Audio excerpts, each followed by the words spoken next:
Hello, hello. I'm Diane Williams, and I'd like to welcome you to the Crafty View. The program is sponsored by the Craftsmen's Guild of Mississippi, and what we do is celebrate the regional craftspeople that are members of the Guild. Today, I'll be talking to a special person. Her name is Dorinda Evans. Welcome to the show, Dorinda. Thank you so much, Diane. I haven't seen you in a long time, but I know your work, and I think I'd recognize it anywhere because your work is so meticulous. But let's talk about how you became a member of the Guild, what got you started, and just go ahead and keep talking and tell me how you came about to be a quilter, even before you became a member of the Guild. Absolutely. We lived in New Orleans for about 40 years until Hurricane Katrina. And when that came through, we started our lives over up here in Jackson, Mississippi. And I tied in with a group of other quilting ladies, and lo and behold, Julia Daly from the Mississippi Craftsmen's Guild came out to our meeting to show us the new building plans. And when she did, she encouraged everyone in the group, this was about 16 years ago, to please consider becoming a member. So, we all talked about it. And then she called me personally and said, we want you to teach at the Guild. And I said, oh, okay. And then she said, but you have to be a member. So that's when I went through the process, and it has been an absolute delight. Meeting so many other craftsmen and seeing that they do what I do in their different mediums. And so I've taught at the Guild for a while, and some of my pieces are hanging in the gallery, but my life here in Jackson has really expanded in the quilting world. And so oh, I'm sorry, go ahead. That's okay.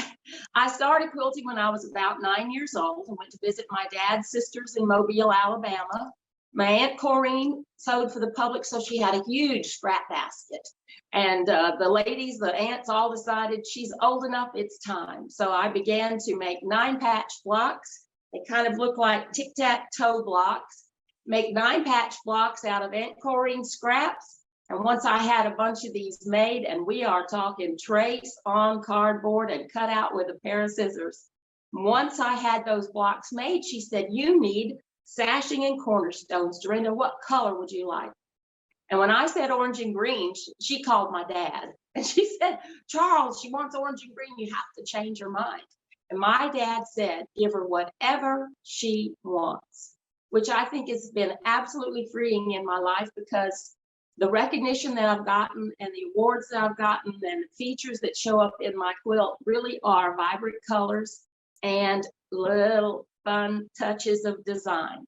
So we all gathered around the quilting frame, and these lines for this Baptist fan pattern were drawn with a piece of chalk on a piece of string, and we drew a line, and then we let the string come out a little further, drew another chalk line, let it come out a little further.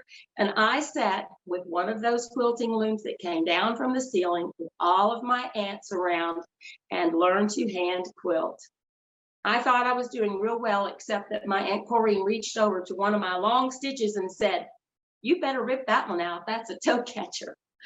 So that was my beginning.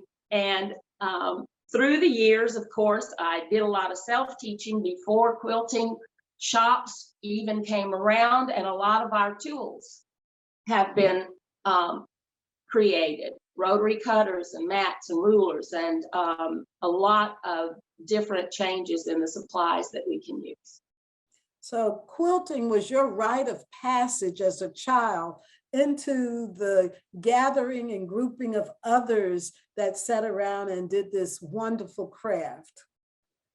Absolutely. And I've learned that quilting today is rooted in tradition, but then we take our contemporary fabrics and new techniques and explore optical illusions and much brighter quilts than they did in the past. Now, if you're interested, I have done a YouTube video on the history of contemporary quilting, so that's available for you to watch. anytime. I did that video for the Craftsmen's Guild a few years ago. It's 12 minutes of the history of quilting. How do we find that on YouTube? You just put in Dorinda Evans quilter and it will come right up. That's excellent. I know a lot of people will want to know more about that. When you show us your designs, you know, one of the things I was interested in seeing in that first piece was seeing the stitches. And then my question to you would be, when you look back at that first design, how do you feel about the mitered edges and how the corners and things meet? Well, I look back at this one and I'm horrified, honestly. I have wonderful memories about it, and I can actually find bits and pieces of my clothing, but things have become so much neater now. Stitches are smaller, you have more accuracy than really they did back then. So I'd love to show you a few of my pieces. After I quilted for my own a little while, I began to experiment with design. So I'm going to stand up right here and hold up a few pieces to just show you part of my quilting journey. Now, this first quilt that I'm going to show you,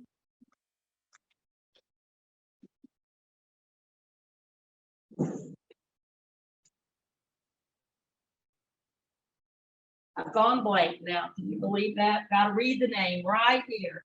That's it, Dizzy Diamonds. So I was playing with the diamond shape, you see, but instead of just having plain diamonds, the way that I lay them out with the black centers and moving from dark to light makes it look like those diamonds are just rolling right off the front. So this is a really fun optical illusion to play with. And scraps, because scraps started with scraps when I was a child, and that's still my favorite type of quilt, the scrap quilt. That's something beautiful. else that I've been doing in the last few years is some pattern testing with Gudrun Erla of GE Designs. Gudrun is from Iceland, and she is absolutely brilliant. She's been writing some books and putting new rulers on the market, but she needs pattern testers. So I've been testing her patterns and rewriting and looking for errors. This is one quilt that I did for her called Venus, and I've actually had the opportunity to go to Iceland with her a couple of years ago now. So that has really been an exciting deal in my life. I have pattern tested 10 times for her now, and I'm in the back of some of her books. The next quilt I'm going to show you also has a YouTube video, because this is my international ribbon, which came from Paducah, Kentucky, the homeland of the quilts, you know, and the quilting capital of the world. Now you can see that I absolutely love color and love running through the whole spectrum of color. And if you're interested in a video on this one, this can also be found in YouTube, Dorinda Evans Quilter. They did an interview with me there at the show. That was very exciting. Another part of my life that God has just opened up so many doors with is once I started to go to international shows and meet some of the people who were in charge of those and take classes with international teachers, one lady just absolutely began to mentor me. Her name is Claudine Hansen. She is the editor of the Quilt Art Engagement Calendar. So this is the AQS Quilt Art Engagement Calendar for 2023. And I have the honor of being featured in August. So this is the page. And my husband's going to swing this camera around so you can see the real quilt.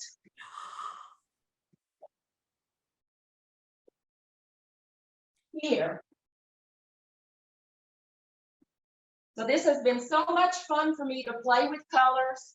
And I hid little animals in here, little raccoon faces and kittens and cats and sparrows. And I will tell you, people say, what motivates you to quilt? And I literally feel like I'm a little child who just got a box of 64 crayons. And I'm just playing and having a wonderful time. These designs that you've shown us so far are so beautiful. And you were once my teacher, and you taught me so many things, from the very basics to learning about colors, patterns, contrasts, and things like that. Tell us more. Well, I think what I want to do is take you on a little tour of my studio. The fun thing that Diane said is, we'd like to see your studio. And I said, well, that's half my house, so follow me. You can see that I really enjoy decorating with quilts. They're everywhere. It's 4th of July time, so you'll see a lot of patriotic things happening. Now, this is supposed to be our guest bedroom, but it's more of a clearinghouse for quilts. Here is a stack of quilts that are for charity, and they're in process right now. I belong to Jackson Quilters, which is to the children at Blair Madison Hospital, and also we're experiencing a little bit of freezing of the camera.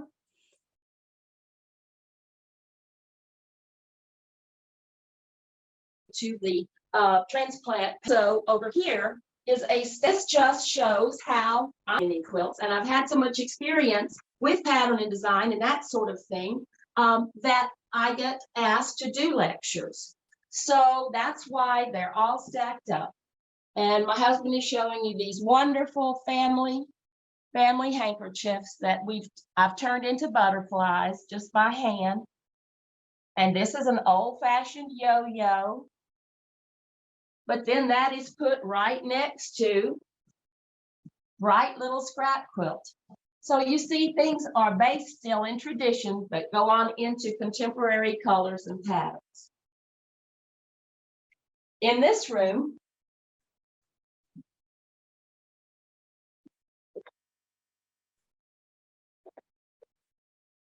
I debated about trying to clean this room, and I thought, well, no, this is where the creative chaos happens.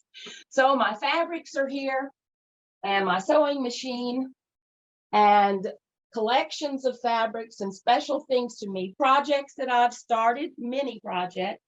I just keep them rolling all the time. But I did want to draw your attention to this quilt right here. This is a quilt called Kris Kringle. It's little Santa Claus hats. You can see the quilting on here now. And this is one of the quilts that I'm going to be teaching at Cotton Blossom for Christmas. All I need is the edge put on. You see, that adds just a little bit of sass when you use a stripe. It's always fun to pop that little bit of surprise in there. Now, I've been teaching at Cotton Blossom Fabrics in Ridgeland for 8 years now, and we have classes all the way from beginners to advanced. So if you're interested in learning how to quilt, be sure and drop by the store or visit their website, Cotton Blossom Farms. Now, after a quilt is pieced, now piecing means that you take perfectly good pieces of fabric, cut them apart, and piece them back together again. So after the quilt is pieced, then we go to the next process. And this is where I quilt for people and for myself. This is what's called a long arm quilting machine. And it has a tablet on the top with designs. And around the room, we have made a gallery of quilts of my friends and some of mine that bring back a lot of memories and fun through the ages. In fact, Diane, I think you will notice that over on this wall, we have one of yours. Oh. Now, the quilt that I'm working on right now on the long arm is actually one of my students' quilts who started with me as a beginner. And so now she's making her own patterns and designs. And that, again, is another real joy for me. I think there's about 3 things that I love about this. Number one, I love it when there's a surprise. Something happens, it comes together, aha, that you didn't expect. The second thing is when I see my students progress and grasp a technique, and then they become confident quilters too. And I think the third thing is to see the recipient's face when they actually get one of my quilts and to see the joy. I know that the Lord has given me an opportunity to share the love and the comfort with friends and family and even strangers. And I'm thrilled to bring that tradition forward. I would like to show you one piece. They'll let me get past there.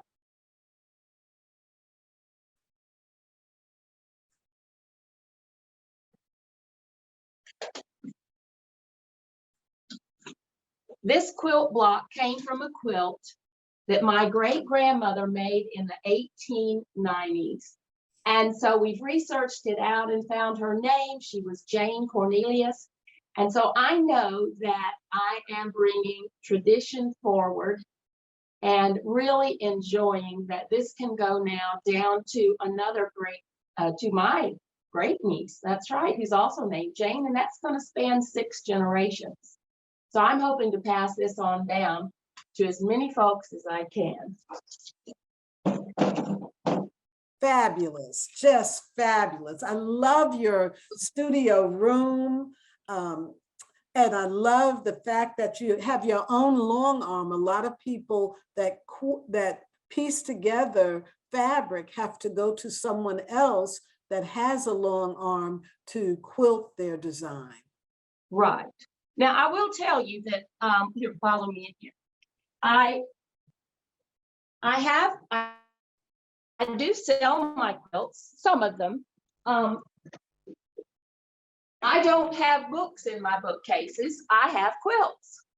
These quilts are mostly quilts that I have won ribbons for or have special meaning to me or I teach with. So I keep these, but then I always have a stash